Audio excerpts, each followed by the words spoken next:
Good Thursday evening to you. I'm 10 Tampa Bay meteorologist Natalie Ferrari. We want to jump on all of our digital platforms to give you the latest update tonight on the tropics. And man, oh man, there is plenty to update you on. Now, as you look here on our tropical outlook map, this is actually showing you 3 different areas of disturbed weather. We typically get these updated between 2 p.m.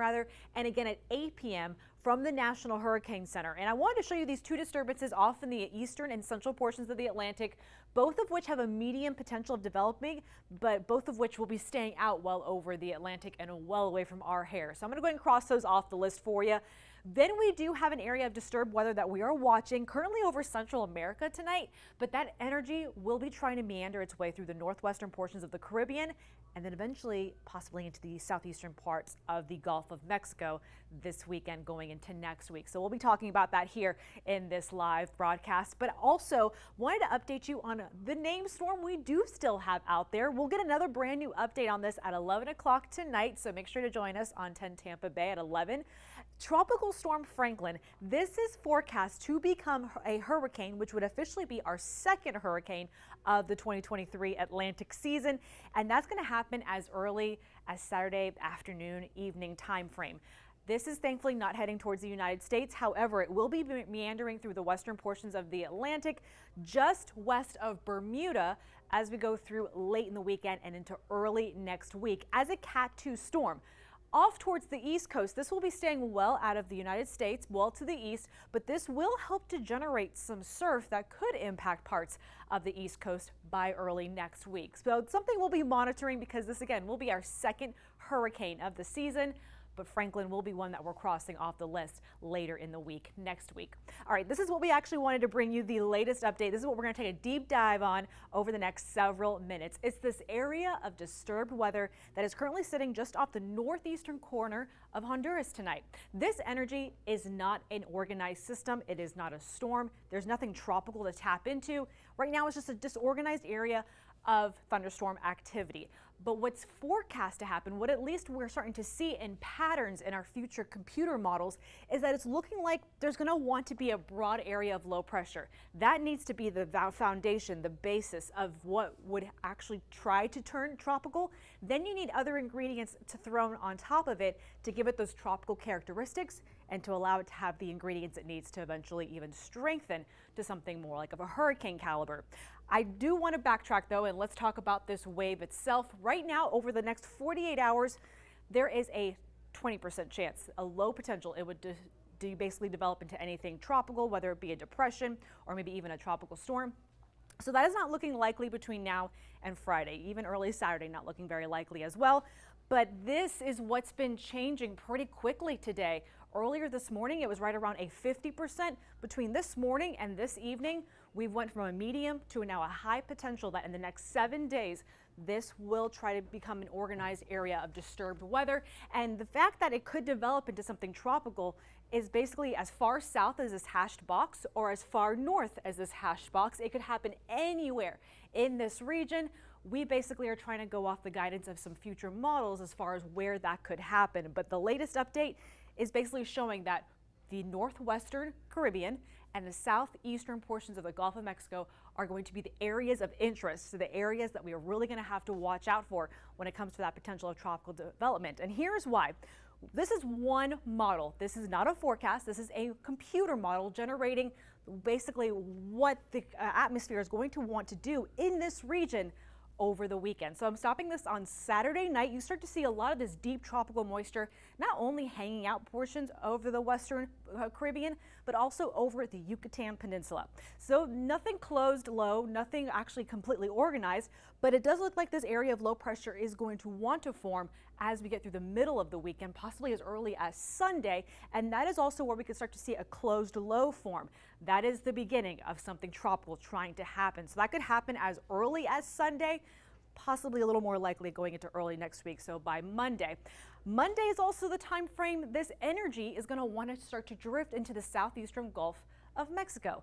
That is a problem because we have very warm Gulf waters that we are working with and temperatures that are going to be pretty conducive. The environment will be conducive for tropical development. So this energy is trying to push towards the eastern portions of the Gulf Where that would directly impact Florida, big question mark, because remember, we don't have an actual center of the storm at this point to go off of. So this is just a computer model. This is not an official forecast of what's going to happen. GFS, another long range forecast that we like to look at, another computer model we like to look at. This isn't quite buying into that type of organization. This is definitely picking up some moisture that will be building through portions of the Western Caribbean and over the Yucatan through the weekend.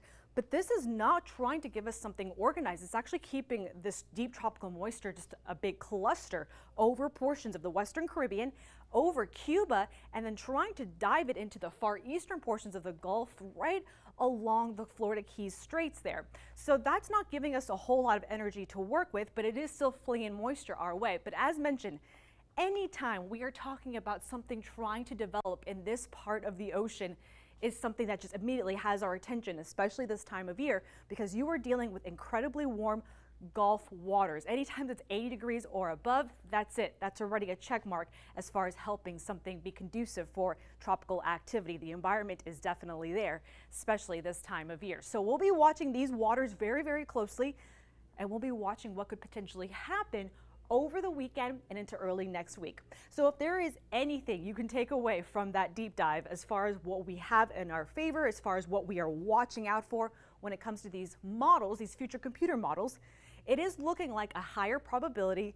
What is right now sitting and churning over portions of the central portions of America, Central America rather, they are going to give us about a 70% chance of development as we get closer to that 5 to 7 day time frame. It's not going to be immediate. It likely won't be within the next 48 hours, but I think it will look better by the end of the weekend into early next week as far as getting that timing figured out. And I think that's because that's also when we're going to have a area of low pressure, a closed low, a system that we can actually tap into and start to put computer models into that would give us a better resource as far as timing, placement, etc., what those local impacts would be here.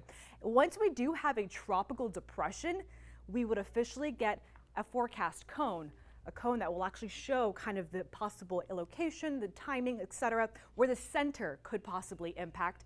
That could happen as early as Sunday, maybe a little more likely going into early Monday. So that is something we'll be watching out for you as well. Impacts incredibly uncertain because again, we don't have a storm to actually tap into at this point.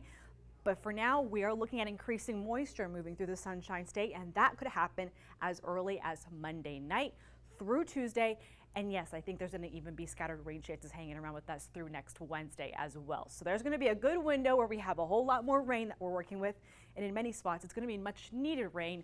The question mark is just how much rain over what extended period of time, and are we going to be throwing the high winds on top of that? That is something we're going to be watching very, very closely.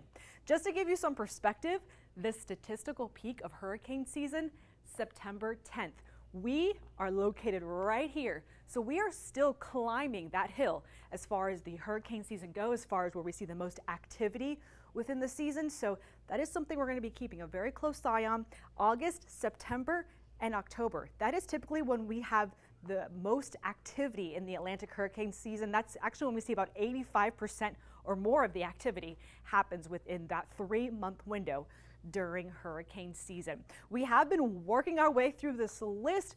If this energy that is currently over Central America moves into the Western Caribbean, eventually into the Gulf, and does turn into something organized, the next name on the list is Idalia.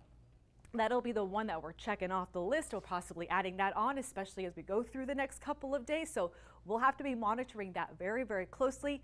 All that to say, keep an eye to the forecast each and every day. We're going to keep giving you live updates here locally, as well as on our broadcast all through the rest of this week and especially into the weekend. I actually think we're going to get a lot of very crucial information as far as what the tropics could mean for us locally over the weekend, and that is going to drastically impact you one way or another early next week. So make sure you have a way to keep updated with us, especially as we go through the next several days. We're your hurricane headquarters here at 10 Tampa Bay. We'll keep you informed, prepared, and connected.